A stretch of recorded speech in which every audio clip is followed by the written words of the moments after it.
vais rapidement partager avec toi 5 solutions pratico-pratiques que tu dois adopter à partir de maintenant si toi aussi tu fais des efforts pour perdre du poids mais tu n'as pas de bons résultats. De nos jours, il est très courant de rencontrer des personnes qui ont pris conscience que perdre du poids est une solution idéale pour maintenir un meilleur équilibre bien-être et santé. Derrière, on a également une grande majorité de personnes qui font des efforts mais qui n'obtiennent pas de très bons résultats. Le point commun qui relie en général ces personnes qui font des efforts sans avoir de véritables résultats derrière se situe au niveau de la qualité de leur digestion. En général, ces personnes vont avoir comme une digestion particulièrement difficile, parfois ressentir un inconfort digestif après les repas et parfois également, elles vont avoir des sortes de ballonnements, d'excès de gaz et très souvent des soucis de constipation. Il faut retenir ici qu'une personne qui veut perdre plus facilement et plus efficacement le poids doit faire attention à la qualité de son transit intestinal. Alors, quelles sont les 5 solutions que tu vas appliquer si malgré tes efforts, tu as une digestion difficile et du coup, tu as du mal à perdre du poids? Ne quitte pas, je reviens tout de suite. J'aimerais commencer par te rappeler que ça fait plus de 10 ans que je suis au service des personnes en surpoids et en obésité. Et effectivement, ce que je vais partager avec toi dans cette vidéo, ce sont des solutions pratiques que nous mettons en place sur le terrain et qui fonctionnent à tous les coups. Je te donne 5 solutions et tu devrais appliquer ces solutions-là. La 5e est juste extraordinaire. Alors, la première solution que tu dois adopter, c'est qu'effectivement, si tu as du mal à perdre du poids, tu dois penser à une question de nettoyage de ton environnement intérieur. En général, il y a beaucoup de personnes qui ont accumulé un certain niveau de toxines qui les empêchent malheureusement à perdre du poids. En réalité, quand une personne a trop d'accumulation de toxines et bien sûr excès d'acidité dans son corps, le corps a du mal à fonctionner correctement. Et donc, c'est plus complexe pour la personne de pouvoir éliminer la mauvaise graisse. Comment tu dois faire? La première chose à faire, c'est de faire une cure détox. Je vous ai déjà parlé de long en large ici. Quel est le procédé à mettre en place pour pouvoir réussir sa cure détox? Voici sur 3 jours. Je vous ai donné une solution pratique qui a déjà aidé tellement de personnes qui concerne seulement la consommation de l'eau à l'ail. L'eau à l'ail pendant 3 jours et tu vois comment tu dégages le gaz, tu dégages les toxines, tu vas à l'assiette convenablement. C'est juste très intéressant cette recette et il y en a plusieurs. Je ne sais pas si tu as déjà vu la recette, si ce n'est pas le cas, mets en commentaire besoin de la recette détox. Je te ferai une vidéo encore plus détaillée pour t'accompagner dans ce sens.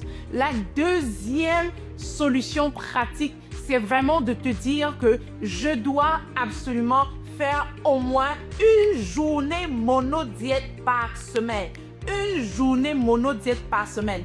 J'ai recommandé à mes patientes d'observer tous les lundis comme une journée monodiète. C'est quoi la monodiète? La monodiète, c'est un principe simple dans le jargon des nutritionnistes et des personnes qui aiment les gens à retrouver un équilibre bien-être et santé.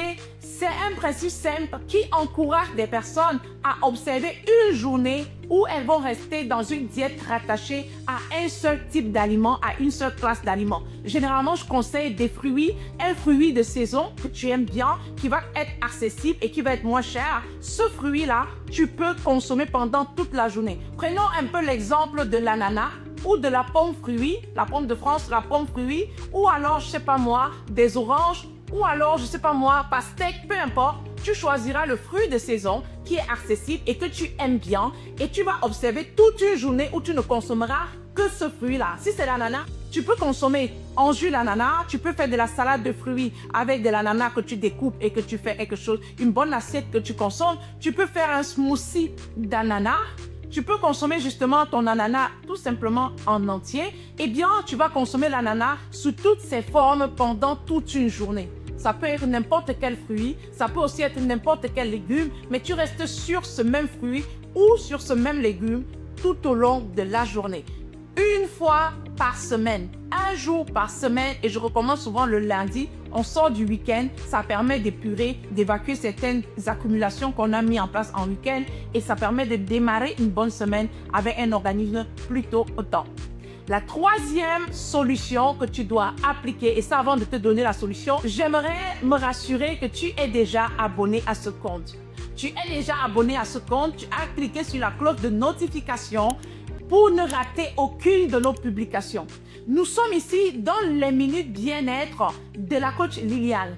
Il consiste justement à aider les personnes à retrouver un meilleur équilibre bien-être et santé. Ça peut passer par l'alimentation, ça peut passer par la gestion des émotions et bien sûr aussi par le dépassement de soi. Je suis ravie de te compter parmi les membres de cette communauté qui grandit progressivement. Alors très rapidement, la troisième solution serait quoi? Ce serait tout simplement de pouvoir augmenter les parts de fibres dans tes portions alimentaires. J'articule bien pour que tu comprennes. Tu dois augmenter les parts de fibres dans tes portions alimentaires. Les fibres ne sont pas là principalement pour te faire maigrir, mais ces fibres jouent un rôle très fondamental dans la qualité de notre transit, dans la qualité de notre digestion. Les fibres fonctionnent comme une serpillière qui va venir ramasser tous les résidus qui n'ont pas été digérés parce que quand le bol alimentaire arrive au niveau de nos intestins, il y a quand une séparation des nutriments, c'est-à-dire tout ce qui va nous nourrir pour diriger dans le sang et permettre qu'on puisse avoir cette énergie, qu'on puisse se sentir rassasié en grippe. Et puis le reste qui n'a pas été considéré comme nutriment, comme élément important pour notre corps, est tout simplement renvoyé au niveau du gros intestin, c'est-à-dire au niveau du côlon, pour pouvoir se retrouver finalement dans nos toilettes. Qu'est-ce qui se passe? Les fibres ont une capacité de pouvoir faciliter le drainage de tous ces déchets-là qui sont considérés justement comme déchets pour pouvoir leur faciliter leur sortie vers l'orifice anal et permettre qu'on puisse aller plus facilement et plus aisément à la selle. Donc tu as très bien compris, augmenter la portion de tes fibres, c'est une façon de permettre à ton repas de pouvoir bien sûr, une fois être bien digéré, qu'on puisse avoir une bonne extraction des nutriments et ensuite que le reste considéré comme déchets puisse ne pas séjourner plus longtemps dans ton organisme pour créer justement ces soucis de ballonnement, constipation, excès de gaz et consorts et que ce déchet puisse justement sortir tout naturellement vers l'orifice anal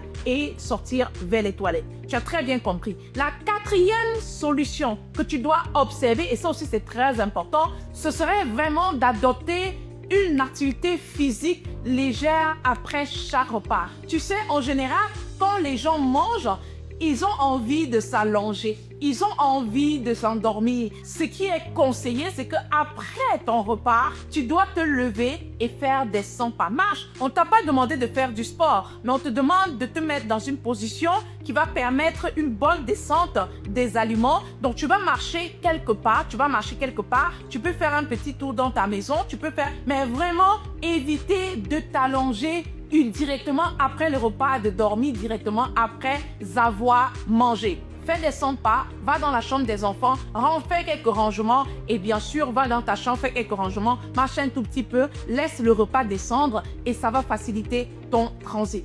La cinquième chose, et ça si tu es arrivé jusqu'ici, je te félicite grandement parce qu'effectivement, cette routine que je vais te donner maintenant, tu vas commencer à l'appliquer dès demain matin ou alors juste après cette vidéo, dépendamment de quel moment tu regardes la vidéo et tu verras effectivement une grosse différence dans ton quotidien. Ce sera quoi? Ce sera d'adopter une routine matinale que j'observe avec de milliers de patients depuis des années et ça fonctionne mais de ouf.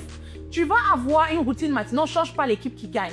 Chaque matin, dès ton réveil, tu dois avoir au moins 2 grands verres d'eau au chevet de ton lit. Avant même de dormir, tu gardes ça là.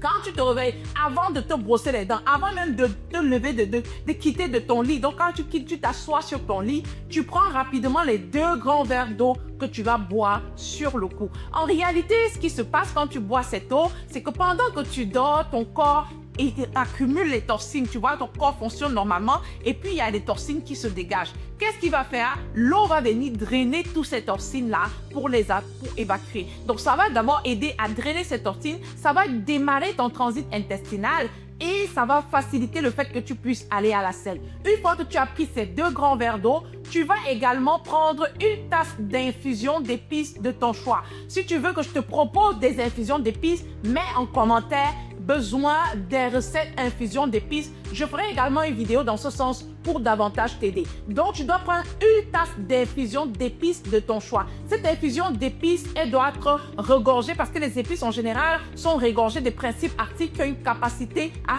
stimuler notre transit, à stimuler notre système digestif. Quand tu vas prendre cette tasse d'infusion d'épices, la 3e chose à faire le matin, c'est de prendre un moment pour t'asseoir sur ton pot de toilette. Oui, tu as compris, il va falloir que tu ailles t'asseoir sur ton pot de toilette. Là, il va falloir que tu puisses le faire régulièrement, au moins 15 minutes chaque matin. Sans ton téléphone, rien du tout, tu te concentres et tu ordonnes à ton corps d'évacuer les déchets. Je te promets, c'est le seul moyen de pouvoir te rassurer que tu ne sortiras plus de chez toi sans éliminer les déchets.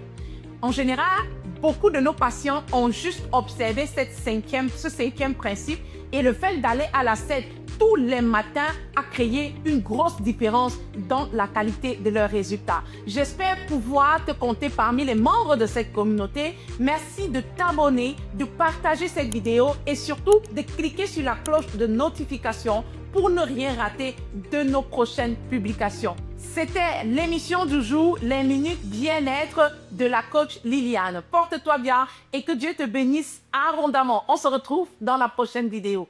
Ciao, ciao.